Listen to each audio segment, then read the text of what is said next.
여러분들은 여러분들만의 추억의 장소가 있습니까?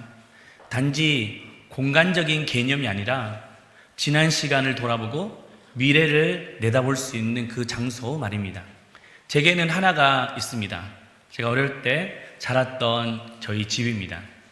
저는 어릴 때 좀 가난했기 때문에 이사를 많이 다녔어요. 근데 그 중에 꼭 기억에 남는 한 집이 있는데 단칸방이었습니다. 그 집은 화장실이 밖에 있습니다. 재래식 화장실 공동으로 쓰는 곳이었고 또 집안에 주방이 없습니다. 그냥 달랑 방 한 칸이었습니다. 그곳에 아버지와 어머니, 누님과 제가 함께 살았어요. 그러는 어느 날 시골에 살던 사촌 형님이 제가 있는 도시로 유학을 왔습니다. 그래서 그 방을 반으로 나눴습니다.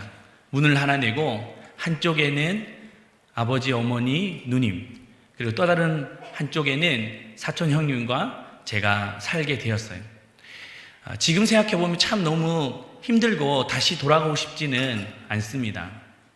그런데 시간이 지나고 또 결혼을 하다 보니까 한 번씩 생각이 납니다.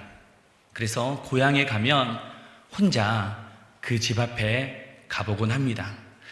잘 있는지 변한 건 없는지. 그러면 많은 생각을 해요. 참 그때는 많이 힘들었지. 배도 고프기도 했었지. 그러면서 오늘 나의 모습을 다시 한번 돌아보기도 합니다. 나는 지금 잘 살고 있나?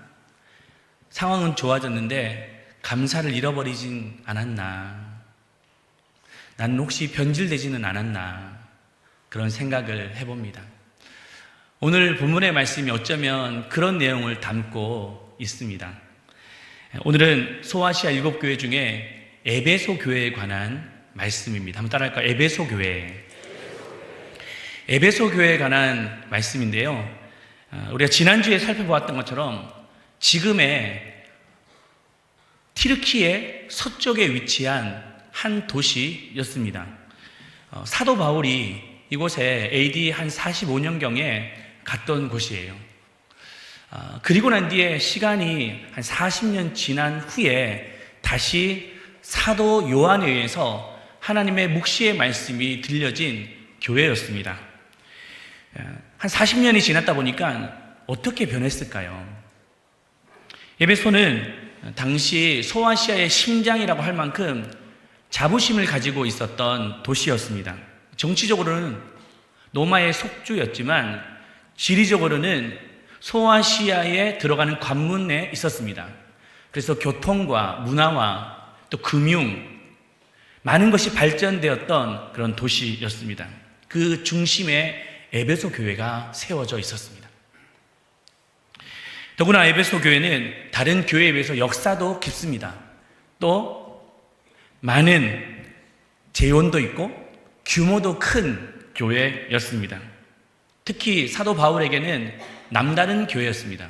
2차 전도 여행 때 한번 가고자 했는데 하나님께서 마게도냐 환상을 통해서 방향을 틀게 하셨습니다. 그래서 늘 아쉬움이 있었어요.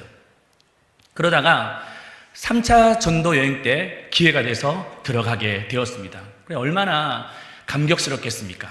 그래서 뜨겁게 복음을 전하고 특히 그곳에 있는 두란노 서원이라는 곳에서는 2년 6개월 동안 말씀을 잘 가르쳤습니다.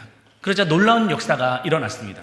바울이 손수건이나 앞치마를 병자에게 대면 병이 다 치료되는 기적이 일어났습니다. 또 마술쟁이, 오늘날로 말하면 무당이 회심하고 돌아오기도 했습니다. 그러자 우상 제조업자 데메드로가 살 길이 없는 거예요.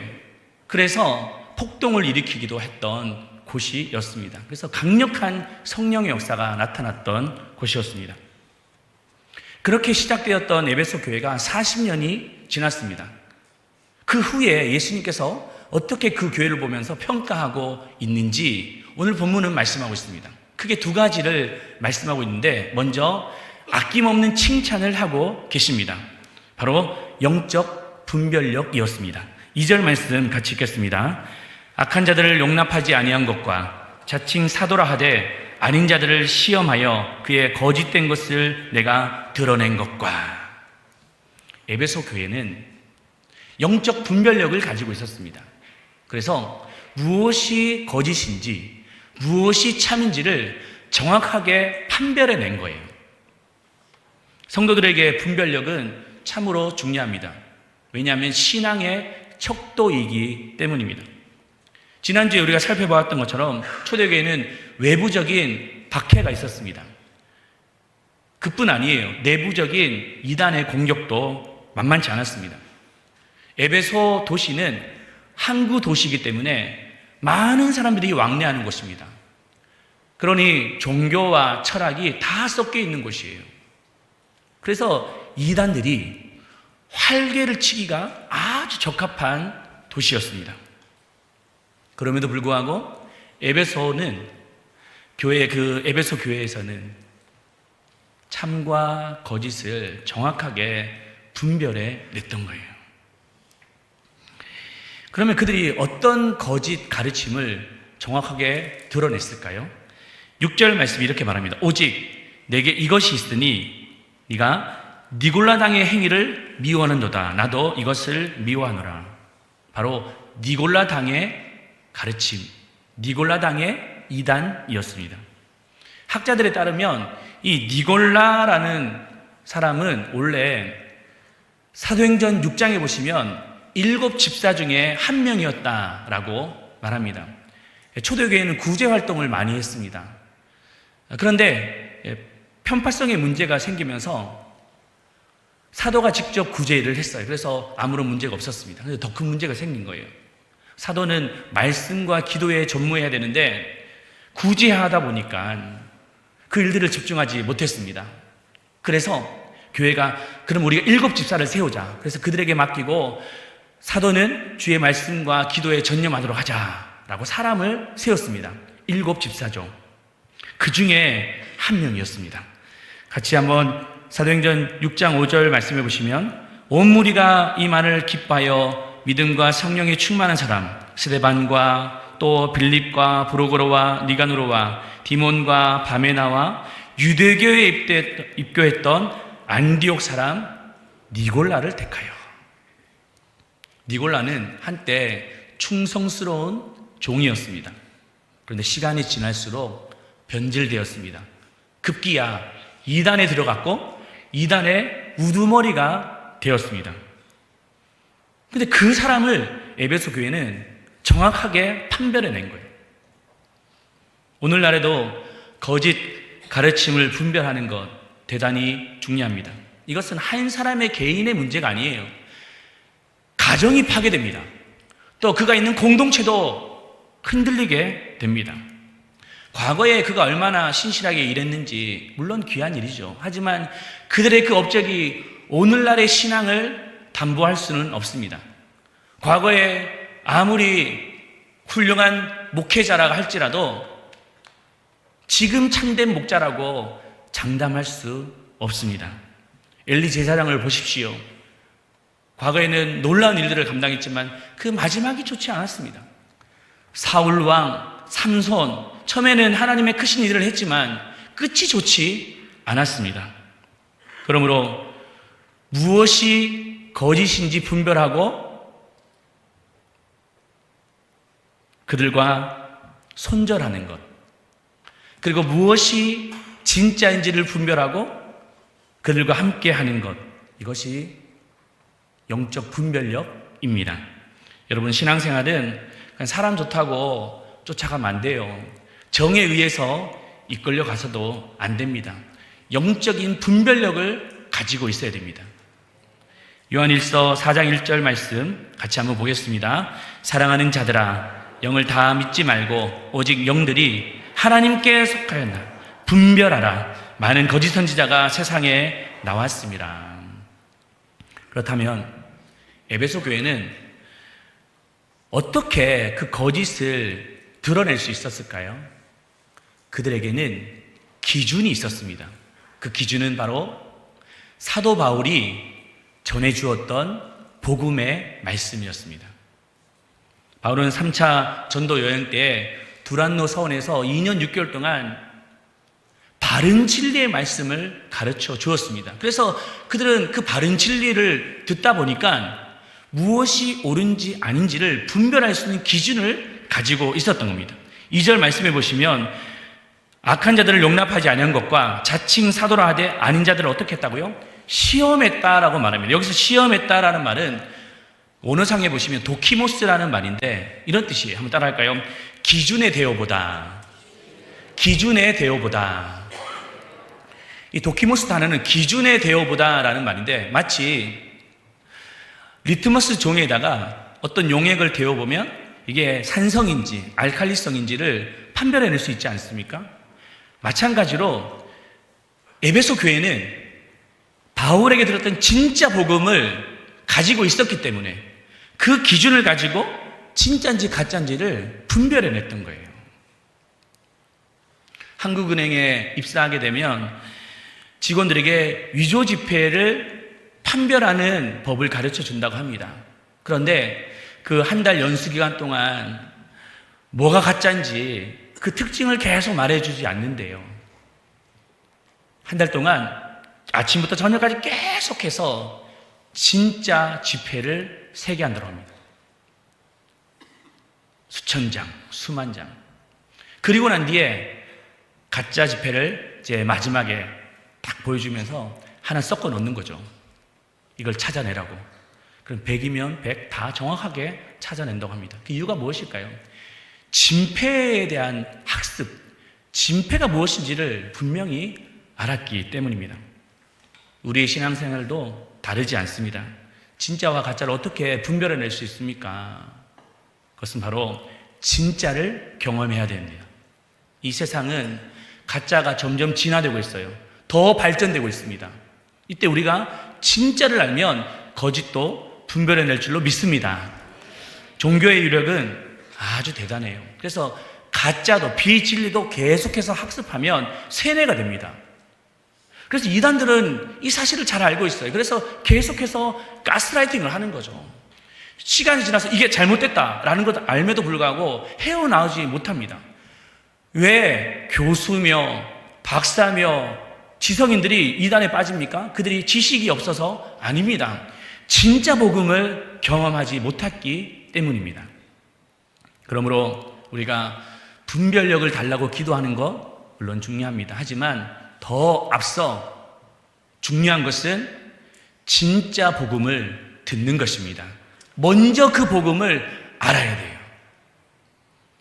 이 강단이 진짜 복음이 선포되는 강단 되기를 축복합니다.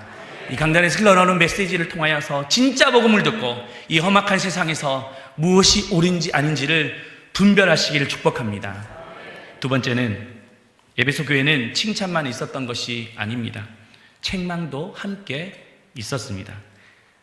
그래서 바로 첫사랑의 실종이에요. 우리 4절 말씀 같이 읽겠습니다. 그러나 너를 책망할 것이 있나니 너의 처음 사랑을 버렸느니라. 에베소 교회는 영적 분별력을 가지고 있었습니다. 이 영적 분별력은 다른 교회에게 없었던 탁월함이었어요. 그런데 주님은 그 외적 탁월함 귀한 일이지만 더 중요한 것을 점검하고 있습니다. 그것은 바로 내적 동기를 보신 거예요. 내면의 동기였죠. 아무리 에베소 교회가 외적 탁월함을 가지고 있었어도 그들의 내면에는 그 첫사랑이 실종되고 있었던 거예요. 에베소 교회는 소아시아에서 가장 오래된 교회입니다. 전통도 있는 교회입니다. 역사와 전통 중요합니다. 하지만 그 역사와 전통이 오늘의 교회의 건강성을 담보하지 못합니다. 왜냐하면 시간이 지날수록 동기가 변질될 수 있기 때문입니다. 내가 이 교회에서 얼마나 많은 일을 했는데, 내가 헌금도 얼마나 많이 했는데, 내가 공을 세운 게 얼마나 큰데 라는 생각으로 가득 차 있다면 나도 모르게 공로주의, 보상심리로 신앙생활을 하고 있는 거예요. 오랫동안 한 부서에서 섬기는 일도 귀한 일입니다. 경험도 쌓이고 노하우도 축적됩니다. 그러나 오랫동안 섬기는 분들이 더 섬기면 섬길수록 점검해야 될 부분이 있습니다. 그것은 바로 내면의 동기입니다. 뭐 때문에 헌신하는 거예요?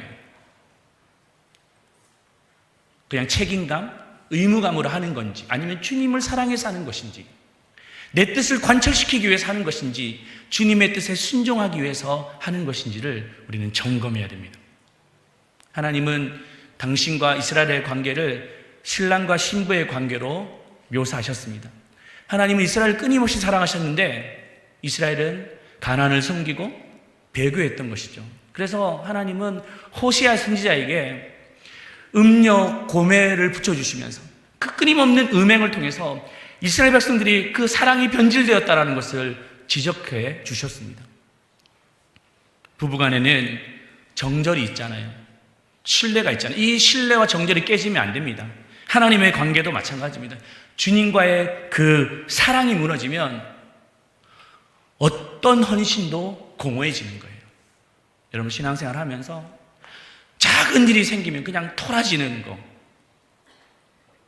그냥 섭섭병에 걸려서 교회 가기 싫은 거, 또 뭔가를 열심히 하다가 누군가가 한마디 툭 던진 말로 상처받아서 모든 것이 다 무너진 것처럼 주저앉아 있다면, 또 막 짜증이 늘어나고 감사가 사라지고 자꾸 사람들과 부딪히고 있다면 이 일이 힘들어서가 아니에요.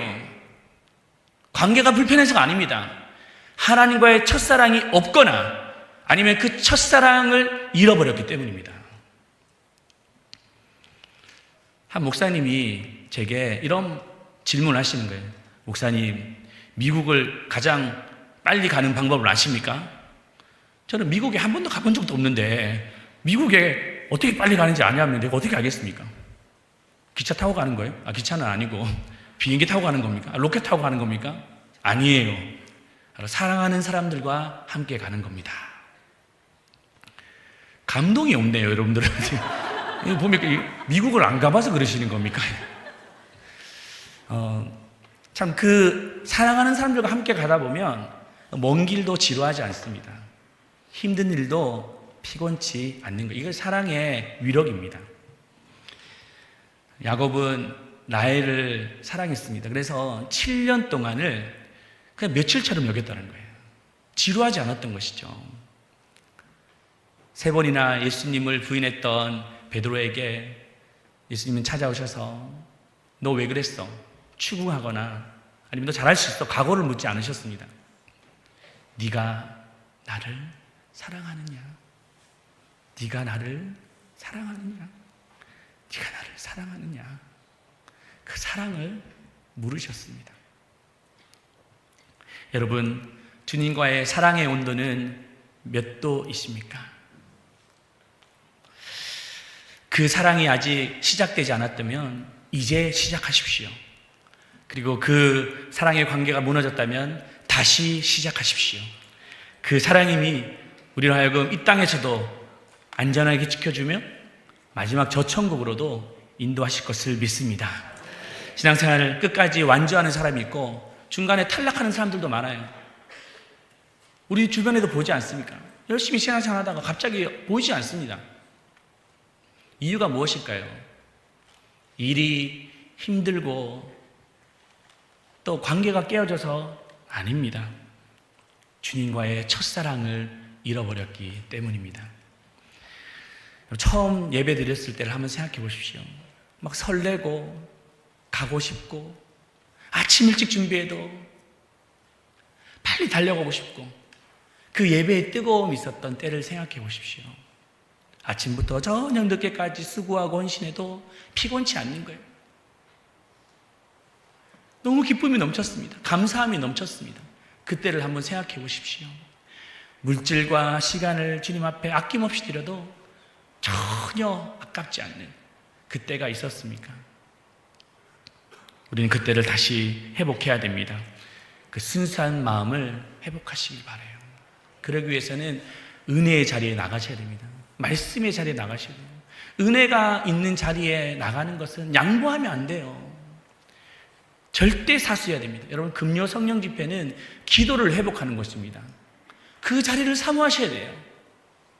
또 우리가 성장반, 또 제자반, 그 말씀이 있는 그 자리, 진리가 있는 그 자리는 열일지치고 사모하셔야 돼요.